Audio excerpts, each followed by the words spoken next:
Welcome back to Chemist Channel, student. This is Ankit Mishra. Now today I am here to explain the fresh and new chapter, that is globalization and Indian economy.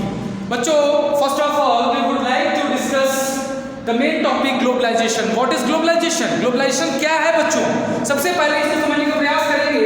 It refers to the integration between countries through foreign trade and foreign investment by MNCs. देखिए बच्चों, सबसे पहले आपको मैं जाकर के ये बात बताना चाहूँगा कि ग्लोबलाइजेशन जो होता है वो कोई एक कंट्री के लेवल पे नहीं होता है, ये पूरे इंटायर दी वर्ल्ड के लेवल पे होता है, बहुत ही वास्ट लेवल पे होता है. इसका जो रोल है वो बहुत ह्यूज है, बहुत बिग है, बहुत बड़ा है, ठीक है. और ग्लोबलाइजेशन जो होता है वो हमें बताता है कि इंटीग्रेशन यानी कॉम्बिनेशन, कंबाइंड वे होता है इसका.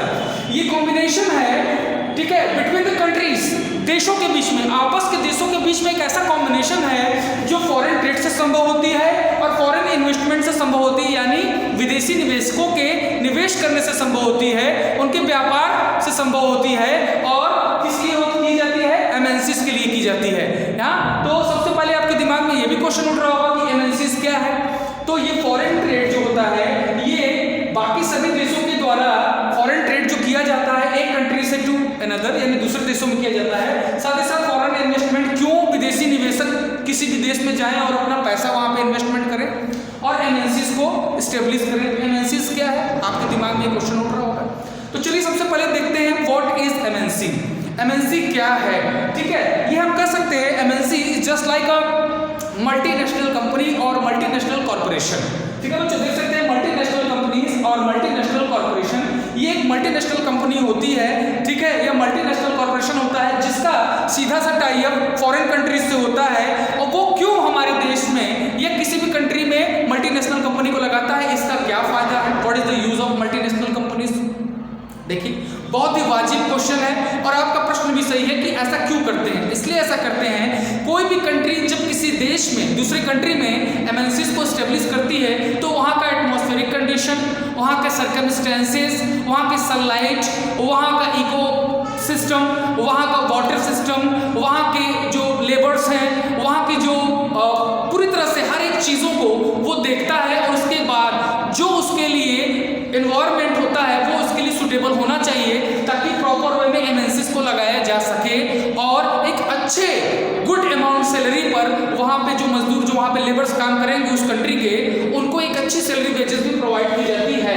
तो एमएनसीज क्या है? देखिए, एमएनसीज दैट ओन्स और control the production in more than one nation. यानी क्या है? एमएनसी जो होता है दैट ओन्स, जिसका अपना खुद का, एमएनसी का क्या है? जिसका अपना खुद का या फिर अपना खुद का कंट्रोल होता है, जिसका अपना खुद का कंट्रोल होता है प्रोडक्शन करने में इन मोर देन वन नेशन और मोर कंट्री, यानी एक से ज्यादा कई देशों में एमएनसीज को लगाया जाता है किसी कंट्री के द्वारा ताकि मैक्सिमम जो है अमाउंट में प्रॉफिट को गेन किया जाए, ज्यादा से ज्यादा प्रोडक्शन किया जाए ताकि प्रचुर मात्रा में प्रोडक्शन सभी को प्रोवाइड किया जा सके, दूसरे डिफरेंट कंट्रीज को, और ज्यादा से ज्यादा ग्लोबलाइजेशन को बढ़ावा दिया जा सके.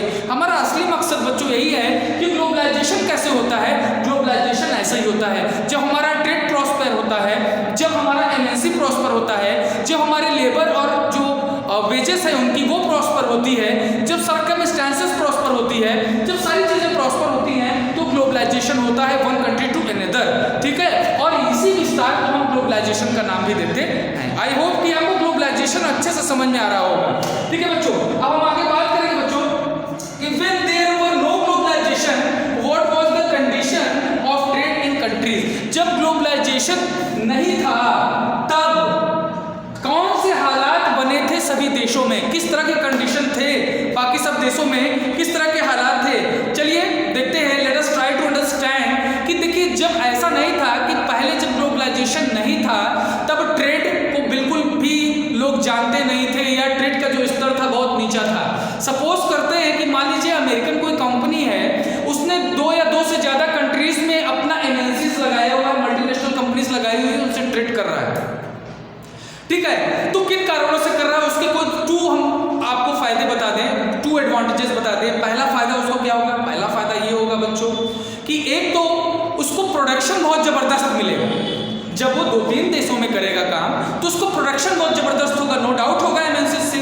दूसरी बात उसको लाभ क्या होगा, प्रॉफिट क्या होगा कि प्रोडक्शन तो होगा एक बाजार मिल जाएगा, जिस बाजार में, जिस कंट्री के मार्केट में उसके जो प्रोडक्ट्स बनाए गए हैं वो सेल आउट हो सकेंगे, और उससे बदले में उसकी क्या बढ़ेगी, इनकम बढ़ेगी, प्रोडक्शन बढ़ेगा, मार्केट मिलेगा तो प्रोडक्शन बढ़ेगा, और जब प्रोडक्शन बढ़ेगा, मार्केट मिलेगा तो मनी भी बढ़ेगा। ठीक है, मनी बढ़ेगा यानी इकोनॉमिकल कंडीशन बेहतर होगी, इकोनॉमिकल कंडीशन बेहतर होगी। ठीक है, अभी हम इंडियन इकोनॉमिक्स की भी बात करेंगे, इकोनॉमिकल कंडीशन की बात करेंगे, लेकिन सबसे पहले यहाँ पर हम ग्लोबलाइजेशन की बात कर रहे हैं बच्चों।